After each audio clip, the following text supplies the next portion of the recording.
सभी का स्वागत करती हूँ आपके अपने YouTube चैनल स्टडी विद स्मृति में। आइए शुरू करते हैं आज की क्लास। आज की क्लास में मैं आप लोगों को पुनर्स्थापन और पुनर्वास नीति 2008 पढ़ाने वाली हूँ और ये उन सारे स्टूडेंट के लिए हेल्पफुल हो जाएगा जो जेपीएससी की तैयारियों में लगे हैं। जेपीएससी के प्रारंभिक परीक्षा और मुख्य परीक्षा दोनों का ही ये भाग है और पुनर्स्थापन और पुनर्वास नीति का ये मेरा दूसरा क्लास है। इस क्लास में मैं आप लोगों को बताने वाली हूँ कि पुनर्स्थापन और पुनर्वास नीति की योजना या स्कीम को किस तरीके से तैयार किया जाता है, इसमें कौन कौन से भाग को शामिल किया जाता है। काफी डिटेल में ये बताऊंगी क्योंकि जैसा मैंने आपको बताया कि प्रारंभिक परीक्षा और मुख्य परीक्षा दोनों का ही ये भाग है। इसके पहले की क्लास में मैंने आप लोगों को कौन से भाग को पढ़ाया था तो उसको भी थोड़ा मैं आपको बता दूं ताकि रिवीजन भी आपका होता चले। इसके पहले की क्लास में मैंने आपको ये बताया कि पुनर्स्थापन और पुनर्वास नीति 2008 के क्या क्या उद्देश्य हैं और क्यों आवश्यकता पड़ी इस तरीके की नीति को लेकर के आने की झारखंड में। फिर मैंने आपको ये भी बताया कि पुनर्स्थापन और पुनर्वास आयुक्त की नियुक्ति किस तरीके से की जाती है और ये भी मैंने आपको बताया कि पुनर्स्थापन और पुनर्वास आयुक्त के नियंत्रण और निर्देशन में पुनर्स्थापन और पुनर्वास प्रशासक की कौन कौन से कार्य हैं या फिर वो कौन कौन से उनके कर्तव्य हैं, इन सभी के बारे में मैंने डिटेल में पिछली कक्षा में आपको बताया है। आज की क्लास में जैसा मैंने आपको बताया कि योजना को किस तरीके से तैयार किया जाता है, कौन कौन से भाग को शामिल किए जाते हैं, इस पे मेरा पूरा फोकस्ड होगा और काफी डिटेल में मैं आपको ये बताऊंगी। तो चलिए शुरू करते हैं आज की क्लास को और जानते हैं किस तरीके से योजना को तैयार किया जाता है। जब कोई योजना बनाई जाती है पुनर्स्थापन और पुनर्वास नीति 2008 के अंतर्गत, तो सबसे पहले ये जरूरी हो जाता है कि किस तरीके से यदि कोई परियोजना आ रही है या फिर परियोजना का विस्तार हो रहा है तो उस क्षेत्र को प्रभावी क्षेत्र घोषित किया जाए। इसके लिए कौन से आधार स्तंभ है तो इसको हम लोग जानते हैं। देखिए, जब कोई परियोजना आती है या फिर किसी परियोजना का विस्तार होता है तो फिर भूमि अर्जन या फिर अन्य कारणवश, या तो भूमि के अर्जन के कारण हो सकते हैं या फिर किसी अन्य कारणवश सामूहिक रूप से 100 या अधिक परिवार का अनैच्छिक विस्थापन हो रहा हो। जैसा मैंने कल भी इस पे चर्चा की थी कि सामूहिक रूप से 100 परिवार या फिर उससे अधिक परिवारों का अनैच्छिक, मतलब उन लोगों की इच्छा नहीं है विस्थापन होने की, उनकी अनैच्छिक अगर विस्थापन हो रही हो तो फिर SIA यानी कि सिक्योरिटी इंडस्ट्री एसोसिएशन, SIA की स्वीकृति के बाद कौन स्वीकृति देगा तो SIA स्वीकृति देगा, सिक्योरिटी इंडस्ट्री एसोसिएशन।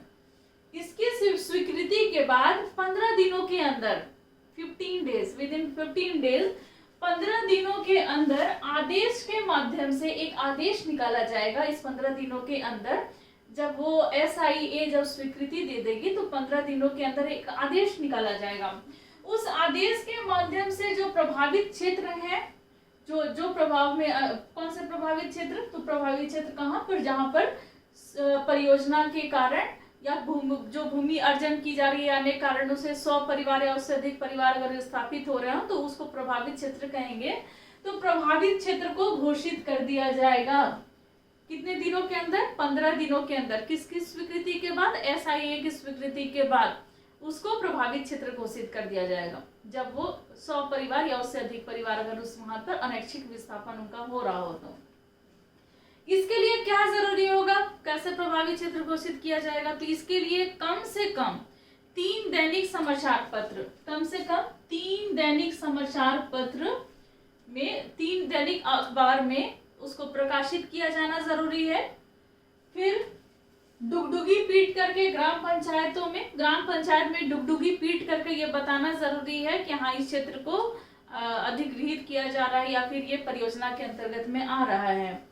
नगर पालिकाओं में नोटिस बोर्ड के माध्यम से सबको ये घोषणा की जानी है कि ये परियोजना जो प्रभावित क्षेत्र है उसकी घोषणा की जानी है। कहाँ पर, अगर नगर पालिका है तो फिर वहां पर नोटिस बोर्ड के माध्यम से। फिर ग्राम सभा और पंचायती कार्यालय जो है, ग्राम सभा में, फिर पंचायत के कार्यालय में भी इसकी घोषणा की जानी है, बता देनी है वहां पर कि इस क्षेत्र को प्रभावित क्षेत्र जो है वो घोषित कर दिया गया है। तो ये आपने जाना, एक भाग तो इसका खत्म हुआ। अब प्रभावित व्यक्तियों की पहचान किस तरीके से की जाएगी, ये कैसे पहचान होगा कि ये जो व्यक्ति है वो प्रभावित है इस परियोजना के अंतर्गत? तो आधार मूलक सर्वेक्षण के द्वारा और गणना के द्वारा सर्वेक्षण कराया जाएगा, गणना की जाएगी कि हाँ ये प्रभावित व्यक्ति हैं। उसी में कौन कौन से आधार हैं वो भी हम लोग देख लेते हैं। प्रभावित परिवारों के बारे में निम्न अनुसार ग्रामवार सूचना देनी है। मतलब हर एक गांव में कौन से, जो परियोजना के अंतर्गत जो गांव आ रहे हैं तो प्रभावित क्षेत्र के अंतर्गत, तो वहां पर जो प्रभावित व्यक्ति हैं उसकी सूचना जो है उस तरीके से होगी। कैसे? तो सबसे पहले कि जो प्रभावित सदस्य हैं परिवार के, अगर कोई प्रभावित सदस्य हैं तो प्रभावित क्षेत्र में वो कब से रह रहा है। जो परिवार के सदस्य हैं प्रभावित क्षेत्र में, तो वो वहां उस गांव में कब से रह रहा है ये बताना होगा, कब से वो रह रहे हैं। फिर उनका व्यापार क्या है, किस व्यापार में वो लगे हुए हैं, उनका पेशा क्या है, उनका क्या कारोबार है, इन सारी चीजों की सूचना देनी होगी। और ये ग्रामवार सूचना होगी और प्रत्येक व्यक्ति की सूचना जो है वो देनी होगी और वो प्रभावित व्यक्ति होंगे। देखिए एक बार और मैं आपको बता देती हूँ, जो प्रत्येक सदस्य हैं वो उस गांव में कब से रह रहे हैं, जो प्रभावित क्षेत्र है वहां वो कब से रह रहे हैं, उनका पेशा क्या है, उनका रोजगार क्या है, वो किस कार्य में लगे हुए हैं, इन सारी चीजों के बारे में ये बतानी है। फिर कृषि श्रमिकों की सूचना देनी है, कौन कृषि श्रमिक है, कौन गैर कृषि श्रमिक है, इन सभी के बारे में बताना है। ये भी बताना है प्रभावित क्षेत्र के अंतर्गत अनुसूचित जाति का विवरण देना है, अनुसूचित जनजाति का विवरण देना है, आदिम जनजाति का विवरण देना है, अन्य पिछड़ा वर्ग है उनका विवरण देना है, इन सभी के बारे में सूचना देनी है। ये सभी प्रभावित व्यक्ति होंगे। फिर नेक्स्ट है कि जो विकलांग, चूंकि 2008 का है तो यहाँ पे विकलांग शब्द का प्रयोग किया गया है। तो विकलांग, निराश्रित, अनाथ, विधवाएं, अविवाहित महिलाएं, जो परित्यक्त महिलाएं हैं, वो ऐसा व्यक्ति जिसकी आयु 50 वर्ष से अधिक हो, जिन्हें वैकल्पिक आजीविका उपलब्ध नहीं है, और फिर तत्काल उपलब्ध, मतलब उनको तत्काल उपलब्ध भी नहीं कराई जा सकती है, अन्यथा परिवार के भार के रूप में अगर वो शामिल नहीं है, तो इस तरीके के सारे व्यक्तियों की भी सूची उनको देनी है। फिर नेक्स्ट है, ये प्रभावित परिवारों में आ जाएंगे, ऐसा परिवार जो भूमिहीन है, इन सभी की सूचना देनी है। गरीबी रेखा से नीचे है किंतु प्रभावित क्षेत्र की घोषणा की तारीख से पहले प्रभावित क्षेत्र में कम से कम गैर अनुसूचित क्षेत्र में 15 वर्ष, मैं रीड कर देती हूँ फिर मैं इसको समझा दूंगी। देखिए क्या है, गैर अनुसूचित क्षेत्र में 15 वर्ष और अनुसूचित क्षेत्र में 30 वर्षों से या फिर उससे अन्यून अवधि से, यानी कि उससे अधिक अवधि से लगातार रह रहे हैं और संबंधित ग्राम सभा के द्वारा ये प्रमाणित हो।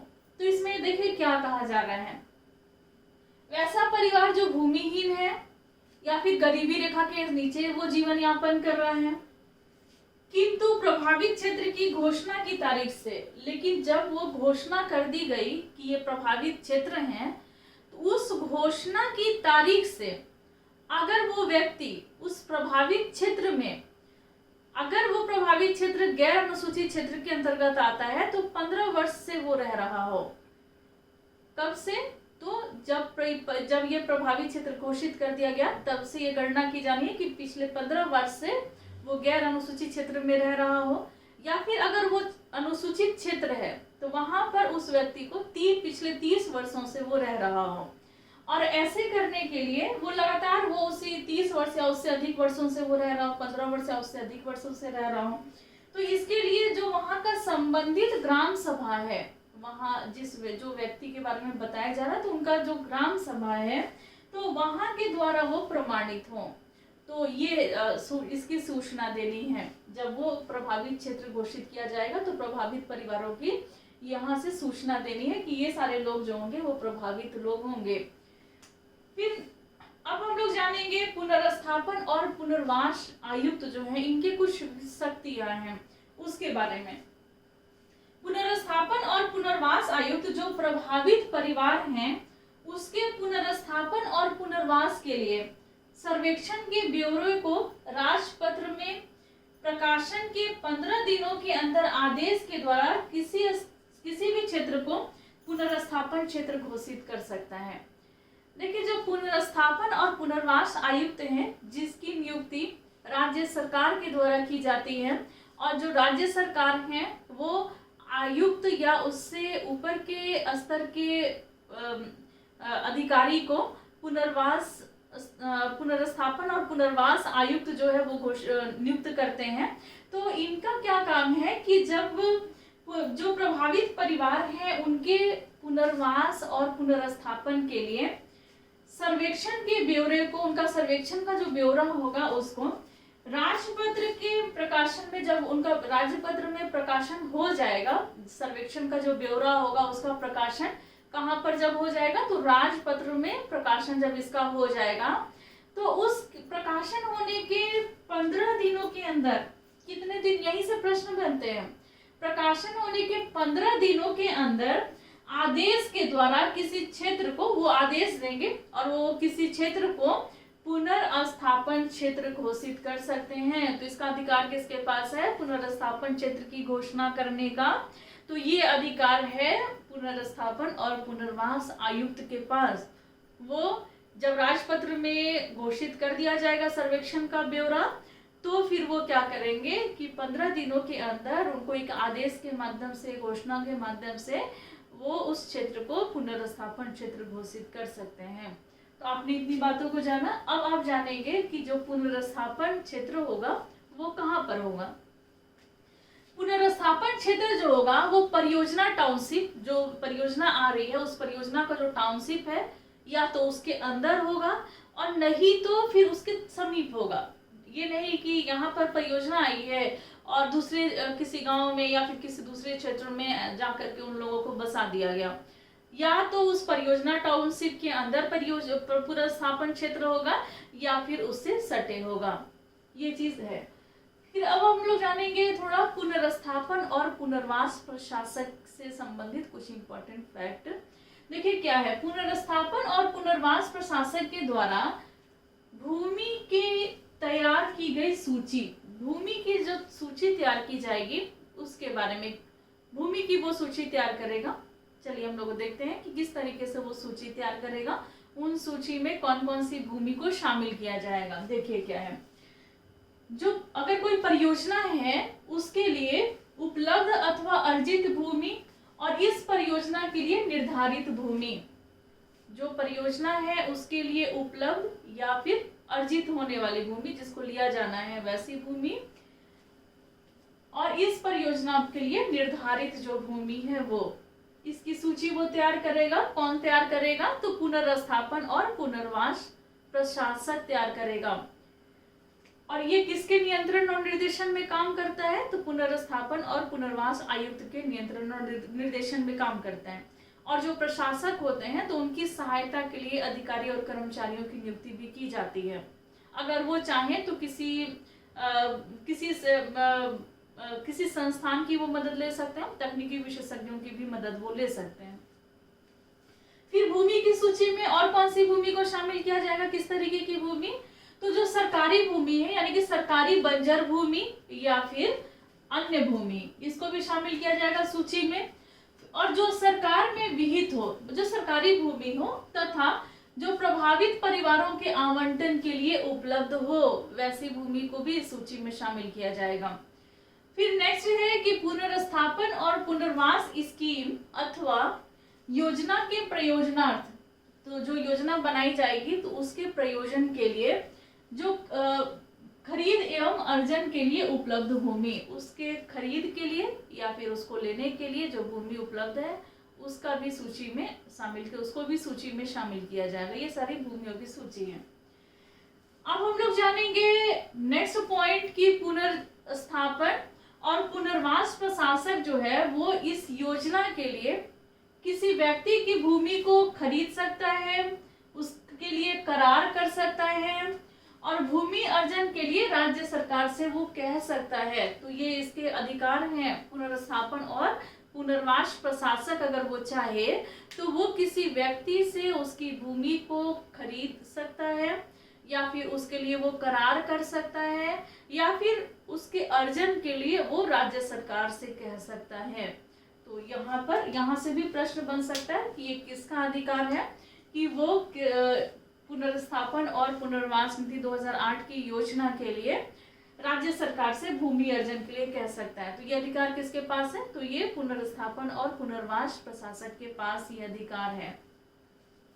नेक्स्ट जो पॉइंट है वो हम लोग जानेंगे कि पुनर्स्थापन और पुनर्वास स्कीम का प्रारूप, किस तरीके से इस योजना की प्रारूप तैयार की जाएगी, इसको हम लोग जानते हैं। क्या है इसमें कि यदि कोई परियोजना है तो परियोजना के लिए अर्जित की जाने वाली भूमि का क्षेत्रफल, जो इस परियोजना के लिए जो भूमि को अर्जित किया जा रहा है उसका क्षेत्रफल बताना है प्रारूप तैयार करने के समय में, कितना क्षेत्रफल है उसका।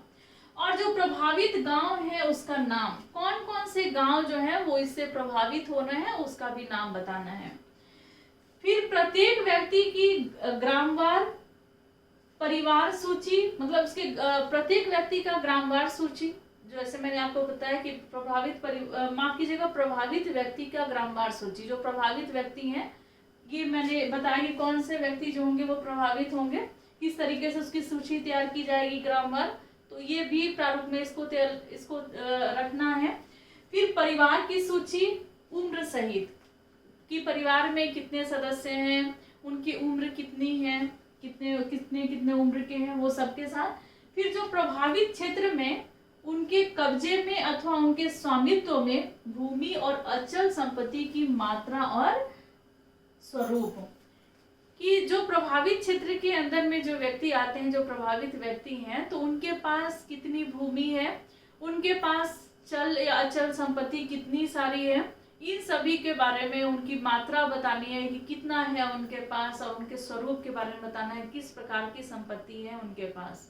तो इन सारी चीजों को शामिल किया जाएगा जब योजना का प्रारूप तैयार किया जाएगा। फिर नेक्स्ट है जो कृषि श्रमिक है उसकी सूची, व्यक्ति का नाम, फिर आजीविका, कृषि